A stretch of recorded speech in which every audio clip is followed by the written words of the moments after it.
Hello and welcome to another video. This time we are going to cover the lies and the deceit from Amazon, but this time not around their show. This time it's about what they think about the fandom. If you regular Tolkien fan, if you hardcore purist, you normal fan, you book fan, you movie fan, normal people that just wanted to take a look at this thing, see what happens. All those of you that said the Rings of Power is an underwhelming show and you found criticism with what you were shown on the screen, well, all of you guys, all of you are racists and bigots and the worst kind. That is what Amazon is trying to spin this weekend in the wake of episode 3's release, and we can expect that they will be bringing this sort of tactics every week for the next 5 weeks that are left for this disaster, as it is getting released on a weekly basis. So let's dive into what Amazon have tried to spin around the fandom.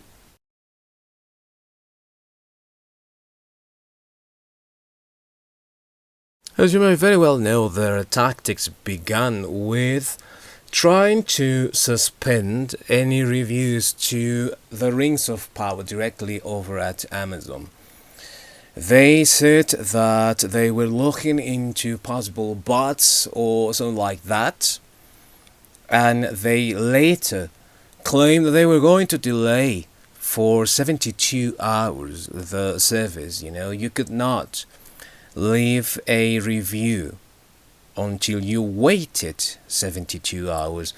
Now, they claim that this is in order to try and avoid review bombing, that they are trying to deal with trolls, with bots and the like. Let me remind you that Amazon Prime Video is a service that is included in the Amazon Prime membership.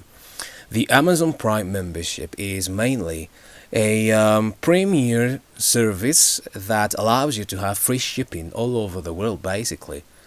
And that is one of its drawing points for many people. That means that the majority of the people that have Prime Video do so because they buy things on Amazon. And because of that, Amazon already knows their names, their addresses, their banking information. They even know their shopping styles, their shopping habits. So I ask you, dear viewer, why would a company that has this information already available to them would need to corroborate anybody's identity? It's completely stupid. This does not add up. It doesn't make any sense at all. And if you reckon that it does, then I would suggest you seek therapy, because you are not really that well in your mind. It's not logical for Amazon as a company to go with "we need to check for bots" when they already have the information that confirms people's identities. What they are trying to spin is that it's getting review bombed and they are trying to protect their product, which they of course have every right to do. But if they are going to do that, at least let them do it in a decent way without using dirty tactics. They of course saw the little detail that we are seeing right now, I reckon, and they tried to spin it in another way. Another dirty trick, of course. We are going to see what Amazon had in store for those Twitter users out there that still also think that this is a review bombing tactic by the fans and that Amazon just need to protect themselves and of course also their cast.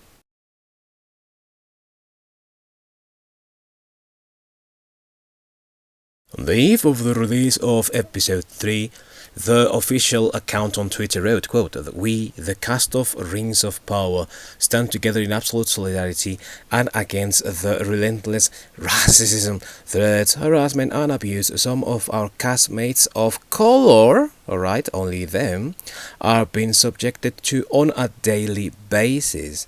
Refuse to ignore it or tolerate it." Now, what a nice sentiment behind it, don't you reckon? And of course, nobody should be subjected to abuse, harassment, or any of that sort of thing. However, this sounds a lot like the Star Wars playbook. You remember that one, don't you? From like May of this year when they released Obi-Wan Kenobi, and they claimed that Moses Ingram, who played Reva, was subjected to some racist attacks, and even though she provided evidence to what she believed was this sort of, attack, nothing of the sort was really there. In this case, we have an even more ludicrous situation because nobody in the Rings of Power cast, as of the making of this video, nobody, not even a single one of them, has produced a single bit of evidence that they, the castmates, the black castmates, have been subjected to any sort of attack or to racist comments or any of that sort of thing. Even the imbecile Ismael Cruz Cordoba went to some, shield pages, right, to say that from the get-go, as he was announced as part of the cast, he was under a lot of stress from the racists attacking him and all that sort of thing, and he did not produce any evidence whatsoever. And if you reckon that there should be no evidence, you're wrong, because accusing someone of such heinous behavior, implies that it's serious. And as serious as it is, you have to provide evidence of that. So far, they have not provided anything, which means that the fans have not been that heinous as they say, and also the fandom have valid criticisms around the show. And we have talked about this before. They do have valid criticisms. They think that the show is not really of quality, that it is boring, that the fans deserve better. You name it. You look at some of the reviews that are out there, whether you go to Metacritic or IMDb or even Rotten Tomatoes. Don't look at the scores really, because they are tampered with, but look at what people have to say about it. And you will find out that they, the fans, don't really like this show, and they have valid criticisms that stem from the fact that this looks poorly written and that the acting is not really that good.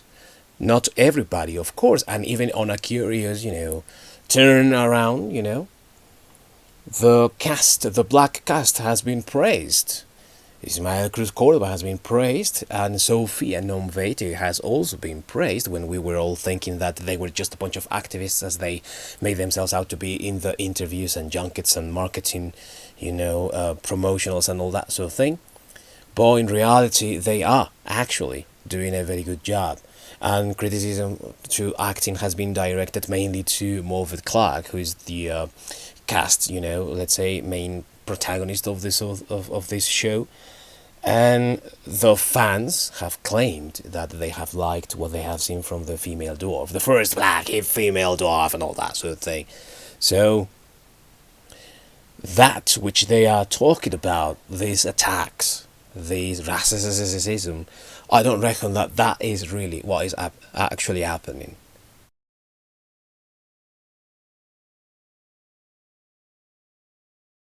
Alongside these image, they released other two. The second one reads, quote, "J.R.R. Tolkien created a world which by definition is multicultural, a world in which free peoples from different races and cultures join together in fellowship to defeat the forces of evil.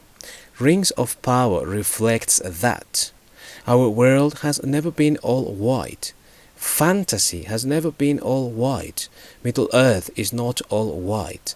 BIPOC, whatever that means, belong in Middle Earth and they are here to stay. Now, if they mean by BIPOC, people of color, black people, I agree, they belong in Middle Earth, but they belong in Faharat, they belong in Rune, they belong in the Druidine Forest, they belong in some specific areas of Middle Earth that we have not really explored that fully.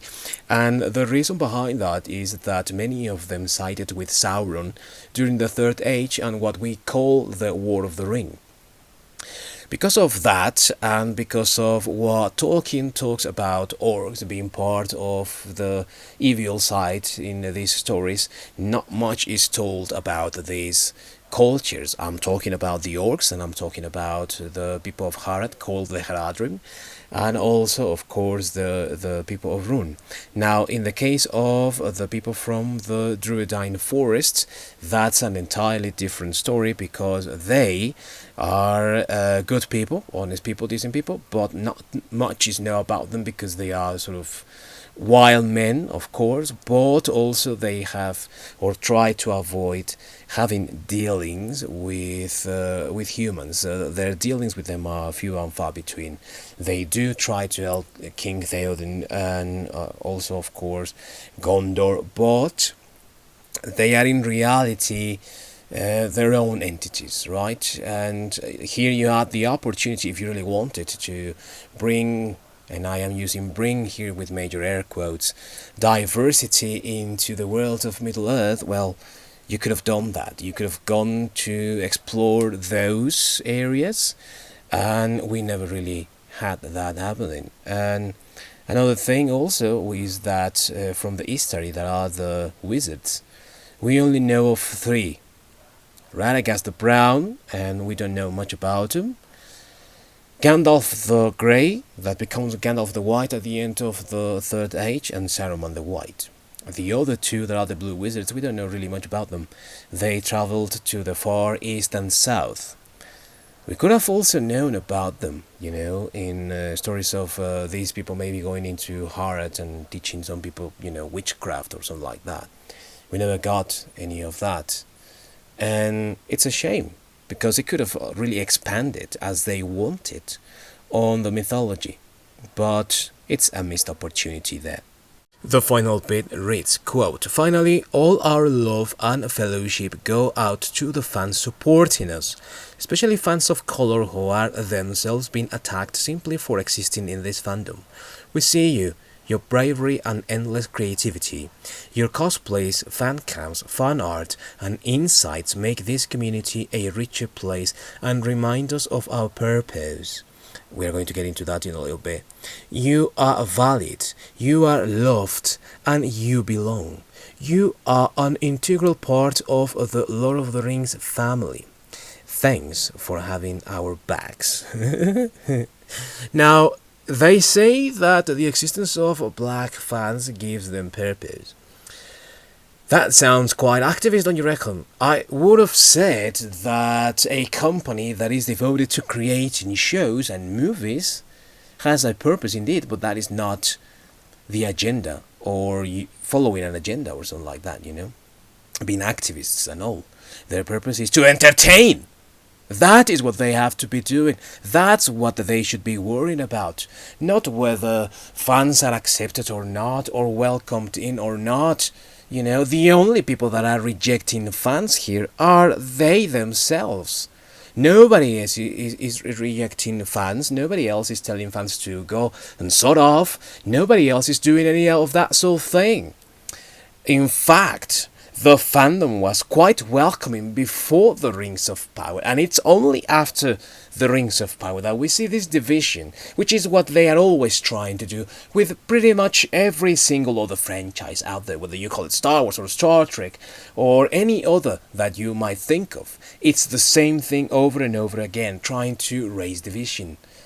That is not what a company that is supposed to need a huge audience should be doing. Because let's remember also that I reckon it was Jennifer Salk who said that they needed this massive, huge, worldwide audience. And so far they haven't gotten that one because they are doing this sort of stupid thing. Another thing to draw attention to is that they are talking about those fans and talking to those fans that have supported the Rings of Power. So if you have supported us, thank you for being there. Thank you for having our backs. But if you dissent, then you are not welcome, sort of, and we don't want to see you here anymore. You know, that sort of thing is what I see here and with this message. So everyone is welcome, and they even use the hashtag "we are all welcome" or "you are all welcome" or something like that. Well, no, I don't reckon that everyone is welcome, considering that you are rejecting all those people that didn't like your crap show. So you have to like it or else, right? With these companies, with these soulless bastards, it's always the same thing. If you don't like it, then you can sort off because you're a toxic fan who doesn't understand the importance of diversity and the importance of inclusion and all that stupid bullcrap that we always get from these bastards. It's time to say enough, and it's time to draw the line. A fan that is critical of a show is not a toxic fan, but a free-thinking fan that understands the level of quality that he or she is expecting from a specific show, and even considering a show that is created by a company that has spent close to $1 billion to create said show. So if you have a mind, at least a free-thinking mind that is operating properly, you expect from this company to have such a level of quality that so far nobody has seen in the 3 episodes that have been released and have been called so far, as the majority, boring. That's what they are. Boring pieces of crap. So if you really, really want to have this huge worldwide audience, I suggest that you up your game instead of just trying to find excuses for your stupid show. Excuses that don't even exist and that blame and slander the fans once more. But we are not going to take it.